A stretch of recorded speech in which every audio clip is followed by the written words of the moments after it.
Hey everybody, I'm gonna do a little bit of a different video today, going through my collection and make some suggestions. If someone said, hey, I'd like to have a few decent watches, maybe I've got $1,000 budget. You can go buy one really nice watch and hope that you get one that kind of does everything. Or for $1,000, you can get 3 to 5 like decent quality watches. In the aficionado world, they're going to call them, entry-level watches and stuff. But you can get quality name brands and quality stuff for a couple $100 each. So go through some of the different ones that I have and kind of what I found and which ones I thought were going to be cool, but then I just don't wear them as often. And I just have them just to have them. And then go through some things you might want to think about. Just my opinion. You can feel free to disagree. That's okay. So what am I wearing today? Quick wrist check. We've got the Seiko Sport 5 in a blue dial. This is like a 41 millimeter or 42, something like that. I've got videos on all of these. So everything you see here, other than the Ducati watch, and I got that just because I got 2 Ducatis in the garage.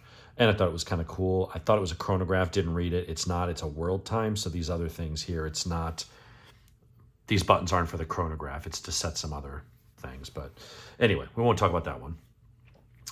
So if you wanted to have a decent watch collection, are you the kind of person that wants to have all similar watches, or do you like to mix it up? I mean, there's some days you're going to be working in the yard, or you're camping, or you're hiking, or you're going to be jet skiing, or you're going to be, hunting or something like that. And so you're going to want something that's weatherproof, durable, and probably not shiny and reflective and easily scratched. There's going to be times you want something like that.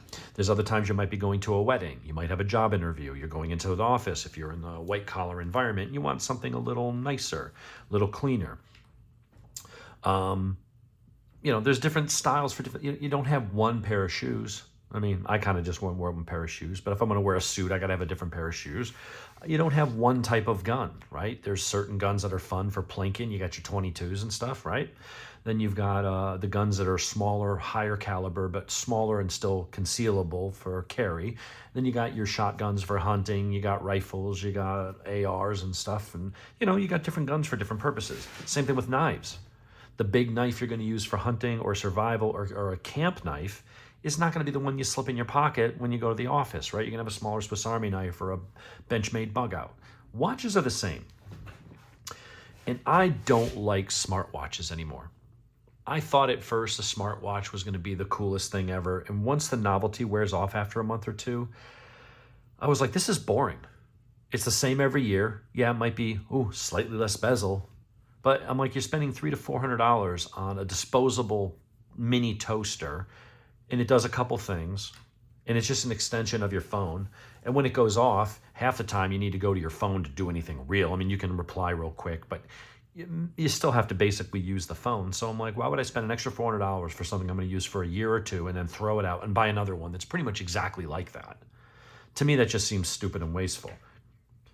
I've added up everything you see here, including this watch and all of these, and we're just over $5,000. I'm not saying that's not a lot of money, but there's a lot of nice watches in here. We've got G-Shocks. We've got a nice Bulova with a really interesting, rich history and story. We've got Citizens. We've got Tissot. We've got Seikos. We've got Orient. We've got Vaer and Bertucci. We've got another Bulova over here. But if I was going to say right now, hey, I've got $1,000, I could go buy a nicer Tissot. I could go buy a Longines. You're not going to get a Rolex or a Tudor or a Tag or anything. If you want a true luxury watch, you're going to have to spend some money. But Longines actually has some quartz watches up around the $850, $900 mark that you can get that are really nice watches. But if you said, look, I don't want to just dump it on one watch, because if you go spend $1,000 on a watch, most likely it's going to be something that's more fancy, more of this style. And you're not, you'll wear it maybe to the office, but you're not going to wear it during yard work. You might not wear it jumping into the pool or doing other things. And so that's where it's nice to have a couple watches. So if you were going to get 3 to 5 watches, I would first think about what types of things you like. Here's how I would break it down. If I was going to do this all over again, but I only had a $1,000 budget instead of $5,000, I would have one diver style watch. I like diver styles. What I like about these is they're nice. They're a little flashy just by virtue of all the metal, but they're more hard use. They typically have a 200-meter water resistance, but at least a 100. So if you jump in the pool or you get stuck in the rain or you want to rinse it off or shower with it, not a problem at all.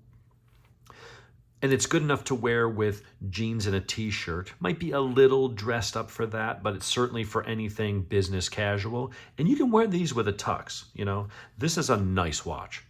This is a great watch for around $425. That is a ProMaster dive. I would say of my dive style watches, that's the nicest. But you could spend $50 on one of these, and I'll tell you, here's a secret gem. You can pick them up for $89 right now that comes with a metal bracelet like this that elevates this, and you can get it in what they call the Pepsi color. Here it's got black up top, blue on the bottom. You can get one that is blue on top and red on the bottom, or vice versa, but they call it the Pepsi. Rolex makes Pepsi versions of their watches, so do a couple other companies. And with the steel bracelet, this thing looks like a couple $100 watch. It's gonna be 89 bucks. It's a Casio. It's quartz. It'll run forever.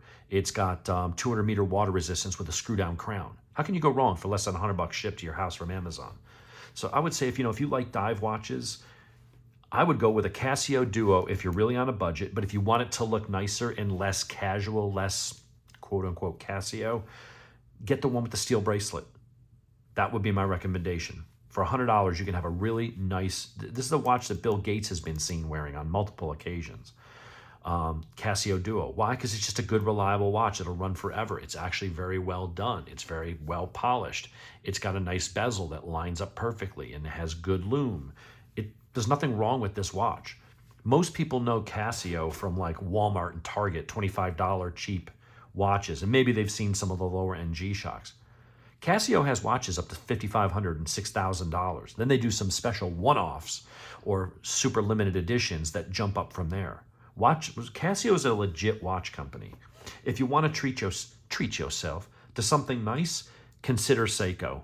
Great mechanical watch. This one's not quartz.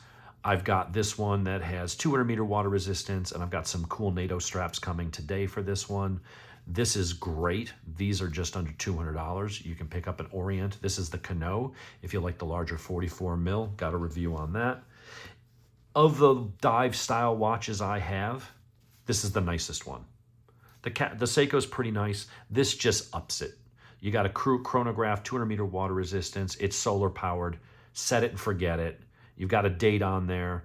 You've got all of these are screw down, really nice bezel movement, really nice positive clicks, perfect alignment, keeps great time.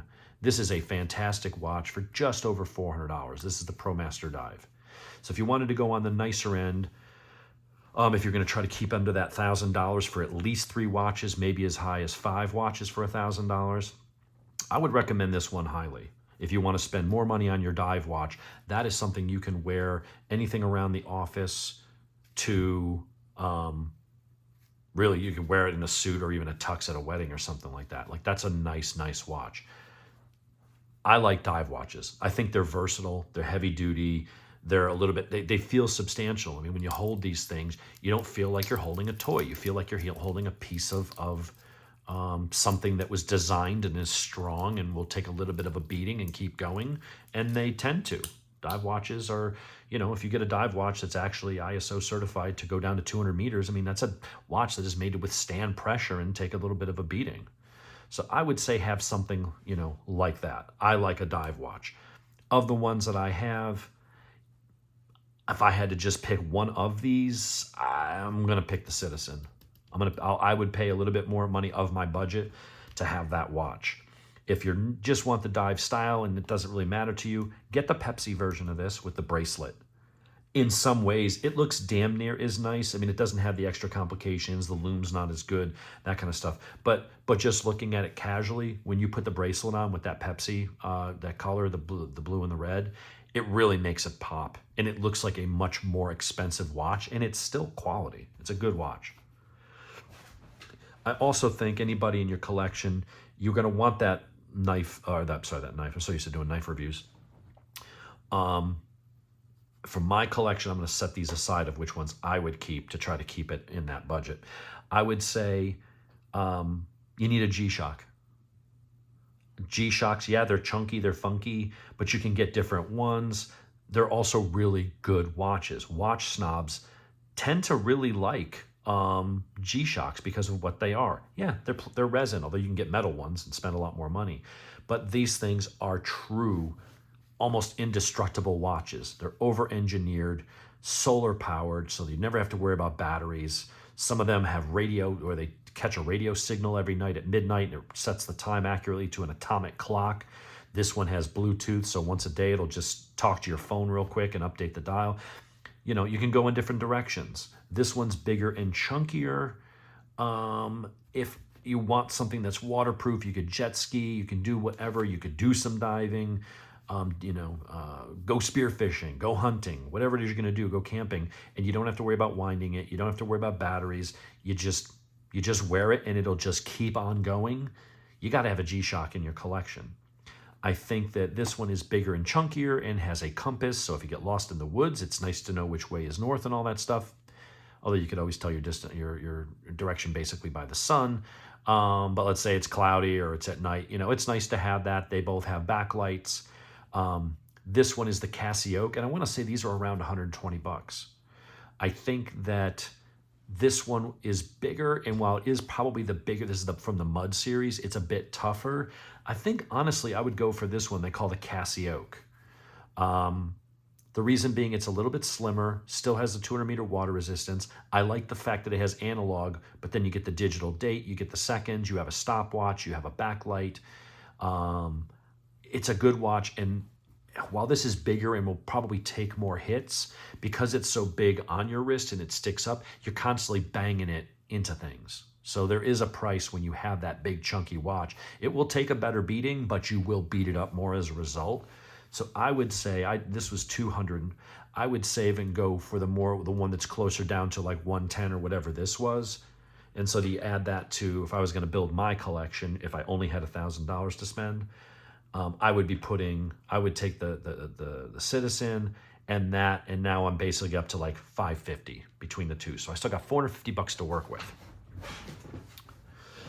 If I was going to go with 3 watches here and just have kind of 3 all-around type things, I really like this Tissot. It's a big watch, but I think it's beautiful. It's casual, but still nice enough to be dressy. Has a really nice, but this is like $400. And I don't know if I would blow it on 2 Citizen, or I'm sorry, this is Tissot, this is Citizen. I don't know if I would blow another $400 on this. I think it's gonna have to be this one. Paid $379 for it. I think I would have to go with that. That's gonna give me a really nice watch, incredibly accurate to 10 seconds per year. Nice chronograph, beautiful history. It's got a really cool engraved back because this was the second watch to go on the Apollo 15 moon landing. So you have to take the NATO strap off to, I guess, see all that. That is the downside to the NATO strap. But I put the Bond style NATO strap, the black and silver, which I feel makes this thing really pop. That is a fantastic watch.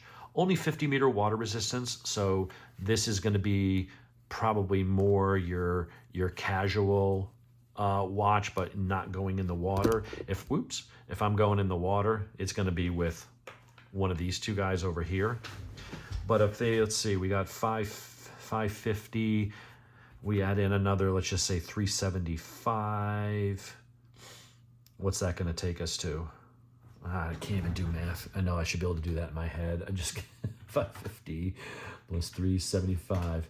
That takes me to 9.25.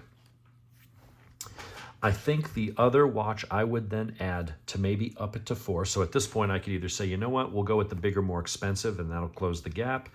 Or out of what I have, I can fit this guy in there. This is an Invicta, and a lot of people go, ew, Invicta. Invicta's not a bad watch company. They've been around forever. They actually make decent watches. The problem is they make a lot of really ugly, stupid watches that appeal to hood rats. They're big, giant, chunky with crystal. They're just horrible looking. But the actual watches themselves, especially on the ones that are, You know, this one's a copy of a Submariner. And I say copy, it's not a counterfeit. Rolex has not patented they patented their name and their logo, the oyster and stuff like that, but they didn't patent their designs because they know that anyone's going to spend $35,000 on a Rolex is not going to buy a $70 Invicta. And anyone that's looking at a $70 Invicta doesn't have the coin to go spend $35,000 or $60,000 or whatever on a Rolex. So it's just not a concern of theirs. So, but if you want that kind of watch, now if I did this again, I would get the silver with the black. I think the gold looks a little too blingy, but I would get something like that if you just wanted a fun watch. It's just a nice looking watch. And that would fill out and that would add up to $1,000. That's one way I would get to $1,000 based on the different watches I've looked at and the ones that I own. You know, I got to have a dive style watch. And of these, you know, I'm going to go with that. Now, the flip side here is if I decide, you know what, maybe I don't need one that's that nice. And so we put this one back and definitely going to have the Casio, definitely going to have the Bulova. But if I wanted to go a different route for, you know, I wanted a dive watch, I'd probably go with the Orient. The Seiko looks nice, but the Orient's a little bit bigger. This one's 185. And this one has a screw down crown and 200 meter water resistance, while the Seiko is only 100 meter with no screw down crown. So I would add this one. Let's just say with tax, we rounded up to 200. We got 375. Let's see, where does that put us? 200 plus 375. Plus, let's just say that one now is 120. So I still got 695. So I still have $305 to play with. I could get to 5 watches with that. You know what I would do? I would take this one. I would take my Citizen Weekender. This one, I believe, was around 220. So let's add 220 to that. This is a nice... I don't remember if this was 100 or 200 meter water resistance. It's not a screw down crown, so I'm going to say that's only 100. But it's, again, solar powered. Never have to worry about batteries and all that stuff. Does have a date. It's just a really nice type of watch. It looks good. It's casual. It's kind of fun. I don't know. It's just a nice watch just for the money. I really like that one a lot. And then I think in my collection, to get it up to the $1,000, how would I squeeze in a fifth watch? I would probably go and I would take my Pagani. I remember if this is 1701, whatever this one was. This is an homage to the Omega Speedmaster. This was the first moon watch. I can't afford to spend $6,100 entry level just to get into the Omega. So I would go with this one. And I put a cheap $10 Amazon Essentials NATO strap in OD green. And I think I paid about $75 for that watch. So that would take me up to $1,000. So I could get 5 decent watches. I mean, you got an Orient, which is a great watch owned by Seiko with 200 meter water resistance and mechanical movement, cool red dial. You got a Casio that's solar powered and Bluetooth to your phone to make sure the time's always accurate, and it'll take a beating with 200 meter water resistance. You got the Bulova moon watch, and then you got the Omega copy, the homage of the other moon watches. And that way you've got 2 really cool pieces. Yeah, this is an homage, but you got a really interesting story to tell around this Bulova that's been to, not this one, but that model's been to the moon, and they've got a rich history. And then I think my Citizen over here. I think that's a fun watch. I just like that 70s retro vibe. You could get some really good watches and have a nice little collection. I mean, you'd have a couple that are kind of, definitely casual. You'd have casual and more rugged and outdoors, and you can get dirt and mud on it and not worry about it. And then you got your watches that are a little nicer, still sort of casual, but when you want to dress up, you got some nice, interesting pieces. That's kind of how I look at it. You know, if I had to limit myself to 3 watches here in the group, then it's going to be 3 watches. Let's see. Then I would say it would have to be, out of what I have, the Citizen Dive Master, ProMaster Dive, the Bulova Moon Watch. Those 2 are going to add up to be $800.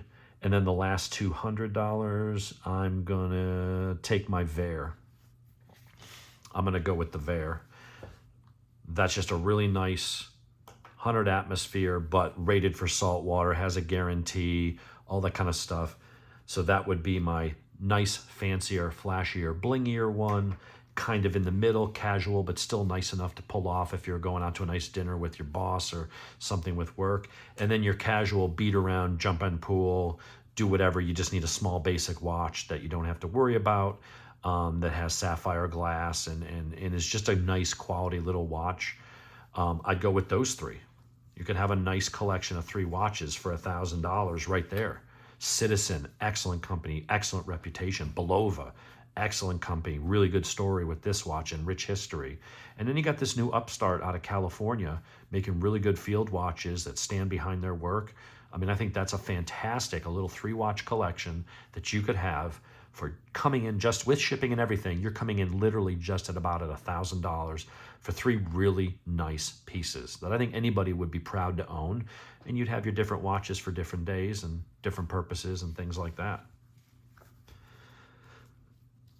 Why have I spent $5,000 on watches? Because I think they're really neat.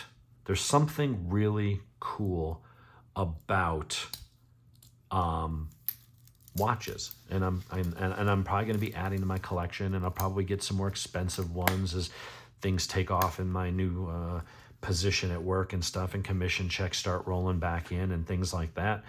I'd like a Tog. I would like an Omega. I would like a Longines. I want one of those actual luxury brands that I can say, okay, I got something here that's really kind of special. But you don't have to spend a lot of money to get a good watch. That is a fantastic dress watch. You know what? I could have added that easily into the collection. If you need a dress watch, you got an outdoors watch, you got an in-between kind of cool dive style watch. These things are $230. It's got the precisionist movement. You got a date. It's got a really nice, genuine leather strap. You're not going to want to jump in the saltwater pool with it because you may ruin the band and stuff. And I probably wouldn't even shower with it just because leather will get kind of dried and cracked after a while from water and stuff. But this one doesn't have a screw down crown. I don't remember what the water resistance on this one is. It might only be 50, and it's a dress watch. So, if it got rained on or splashed in the sink, you'd be okay. But I wouldn't go diving with it. But it's got that smooth, sweeping second hand. Look how smooth that sweeping second hand is. That is phenomenal. Keeps accuracy, again, just like this, to within 10 seconds max per year. It's less than a second per month of error. That is one of the most accurate watches on the market because that doesn't get synchronized. You think, well, my Apple Watch is more accurate because it's synchronized to your phone, which is synchronized to a service. As far as actual timekeeping, unless you go spend big money on Grand Seiko for their spring drive, you will not find accuracy in a non-smartwatch on the market that will exceed those. You can go spend $20,000 on a Rolex. It will not keep as good a time as those. What I like about this is it's mechanical art. You say, and I know my buddy Wesley was like, well, my cheap watch says the same time as that one. Yeah, you're right. But it's interesting. I mean, just like some people are into jewelry, something like this, I mean, when you put these things together, there's hundreds of moving parts. If you have a Grand Seiko, there's 902 moving parts or something like that in that spring drive that the guy spent his entire, I think since the 80s or something, developing and refining to the point that he made it work. It was his life's work. It was his calling. This Japanese watchmaker who was a master artisan and had his engineering people involved and everything to try and make that. And made it a reality. These are fantastic watches. When I look at these, I'm like, someone had to design this. Someone had to think about this. It has to be functional. It has to look good. When this thing hits the sun, it just pops. You have to mill and machine and construct and put together and just make this work. And you have a stopwatch and you have the date. I mean, there's so many cool things that go into a watch. It's like mechanical art. It's what I like about Ducati. Is it any faster than a Suzuki? No. They all do the same damn thing. However, it's an amazing thing, I think, that when you put together a bunch of gears and springs and things like that, and it just sort of winds itself when you're walking around and moving, and it keeps accurate time. What is the one thing in life that you can never get enough of? No matter what you do with your life, no matter what you succeed in, no matter how successful you are, no matter what you invent, no matter how many lives you touched, what is the one thing everybody wishes they had more of? Time. And this measures time. Everything we do, our schedules, appointments, meetings, I'm running late, I'm doing this, I got to get dinner on. Everything you do is based on some kind of increment of time, deadlines at work, anything. What time does the movie start? When's my friends getting here for the dinner party? We are constantly doing this. What time is it? I have to do things. You only got all the things you want to do, and then you got to figure out what you can actually fit into your day and coordinate between work and this and family obligations. Everything is about time. Our lives are run by time, and no matter how much time we get, we always want more. This tracks that. And I just think as a concept, that's kind of interesting. I think that the art and all the stuff that goes into this is very interesting. The mechanicalness, if you like cars and motorcycles or guns and you like the mechanics and gears and stuff, something that they just say, oh, we're going to cut these little tiny pieces of metal and they're going to be polished enough and we're going to put them all together in all 700 pieces and it's going to accurately keep time day after day for years. I don't know. To me, that's just interesting. There's nothing interesting about a smartwatch. They're all the same. Oh, I got an Apple Watch 5. Oh, and I got an Apple Watch 7. What's the difference? I don't know. The bezel's 1 millimeter smaller. Oh, that was worth $400? Really? To me, it's just boring. And I had smartwatches. And after a while, I just found them uninspiring. I'm like, they got some cool features. It's nice to have a heart monitor and things, but no one ever sits down and has a conversation with someone about their smartwatch. Everybody has one. But when you have an interesting timepiece, when you have something that maybe has a story behind it, or maybe it was handed down, from your grandfather and fought through the war with it or something like that, there's a conversation to be had around these things. I just find that part interesting. So you don't necessarily have to go out and, I've only been into watches for 4 months and I kind of went a little crazy here. You don't have to do that. Learn from someone like me and go, you know what? I'm going to set a budget of $500 and I want one really good watch, or I want 2 watches for $1,000. What can I get? Well, then, you go find a $600 or $700 nice higher end Seiko and you go get a G-Shock for beating around day to day. And when you have a nice occasion, you pull out the nice Seiko. There's ways to do this that don't cost an arm and a leg. You don't have to spend thousands of dollars to get a good quality watch that will last you for decades. A lot of these watches, I don't know what the Paganis are going to be like, but G-Shocks, those things are going to last 20 years, at least. When you get into like this, this is a fantastic one. We didn't even talk about this one in this one. I got this just because of the motorsports theme, but that would be one if I was going to say, you know what, I just need a couple interesting watches that are really interesting and cool to me, and I want to keep it at $1,000. I would probably take the Casio for 120, this one for 600. That gives me another, what's that, 720. That gives me another $250. I'd probably take this Bulova. That would be a good combination. You got your rugged, beat around, trash it, whatever. It'll just take a licking and keep on ticking, as Timex used to say. But then you got a nice dress watch. When you go to a wedding, when you go somewhere really nice, you got that. And then go into the office and your day-to-day stuff that's not going to be rugged, not beating up, you're not wrenching on the car or something, but you want like a cool watch that's a neat conversation piece, especially if you're into sports cars and motorcycles and stuff. Well, Tissot is the sponsor and does the official timekeeping for MotoGP, so they made this watch to commemorate that. It's a cool story for people that are into that stuff, but also you got basically a brake rotor, you got a brake caliper. It's a cool, interesting watch and a chronograph, and it's a $600 watch. That's a really nice watch from Tissot. Good quality Swiss watchmaker. That'd be a great combo. For 3 watches, that's a tough one. Do I take out that one and go with that one? Maybe. Just because dive watches, a lot of people have them, and I think of the dive watches, that's a great value for money, and I like the fact that it's solar, but I might almost do that combo. That could be a good combo too. Rugged beater watch. Go jet skiing, jump in the pool, never worry about it. weddings, job interviews, nice things where you're dressed up in a suit and you want something classy, you want a dress watch. It is good. You gotta have at least one pair of dress shoes. You may not wear them all the time. You're gonna wear your sneakers or Hey Dudes most of the time, but you do need at some point, a couple times a year, you're gonna have a dress watch. And then you got your real fun, cool, that's where I would spend the money. I think that might be I'm gonna amend and say that might be my three watch collection if I had to keep it to $1,000. Bulova Precisionist, Casio, and the Tissot T-Race. That is a fantastic freaking watch, by the way. I don't wear it as much because it's so nice, and because to me, they're not rare, but you don't really ever see anybody wearing them. You always see people wearing dive watches and field watches and things like that. You see Casios and stuff like that. I've never seen anybody walking around with that. So that watch to me is kind of special. It's not that it's rare and you couldn't just go buy one on Amazon, but it's not common. So anyway, just some things to think about. You don't have to spend a ton of money. And one I may get, just because it's such a cool watch and it's just, I think it looks great for the money, is I'm probably going to order one of these with the band or with the steel bracelet. That'll look like this. I mean, that really does dress it up a lot. And then instead of black and blue, get the blue and the red. I think that'll really make it pop. And it will look like a Rolex, like a Submariner.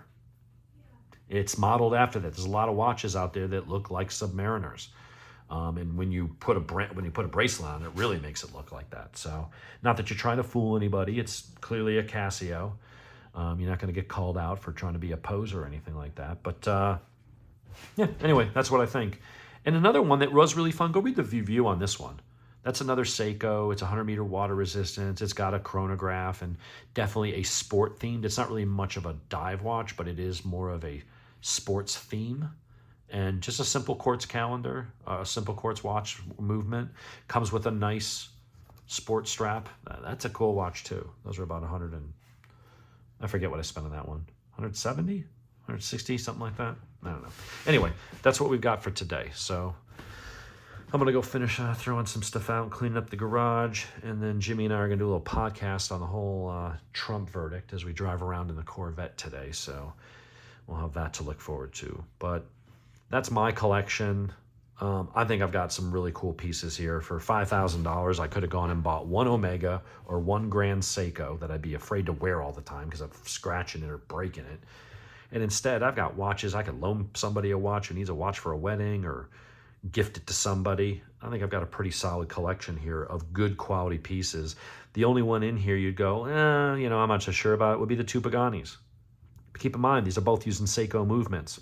So essentially, these are Seikos in a Pagani case. So those should be reliable as the Seikos. I've got two Seikos over here. I don't know why they would be less. It's solid stainless steel construction and put together. It's not like the stainless steel is gonna just crack and fall in half. These watches should be as robust as the Seikos. The only question would be, is their water resistance really as good as they say? And so for that reason, I'll wear them in the shower, but I probably wouldn't dive into the deep end of the pool with them. But other than that, the Invicta, this one's a little gaudy just because of the gold and the blue. To me, that's just a little blingy, but some people like that. I mean, some people buy the Rolexes that look like that. And then there's the one we've never bothered to review. I just got it because it had Ducati on it. So I figured, hey, let's have that in there. This is a world timer. So I guess you set your other dials for other time zones, and then you can see what your time zone is versus, back home or something when you're traveling. I don't know. It's a decent enough watch, but it's not what I thought. I thought it was a chronograph. But there you go. That's my collection. And if you want some advice, you're thinking, hey, because I just started this, if you're like, hey, if you have a recommendation, I got this much to spend, throw them at me. If there's a good chance, if I don't have it here, I've been researching ad nauseum. Like every night, I'm just watching shit tons of watch videos and just learning as much as I can about things. I've learned a couple things along the way, and I think I put together a pretty decent collection on a fairly modest budget. But let me know what you think, folks. I got stuff to do. We'll talk to you all later.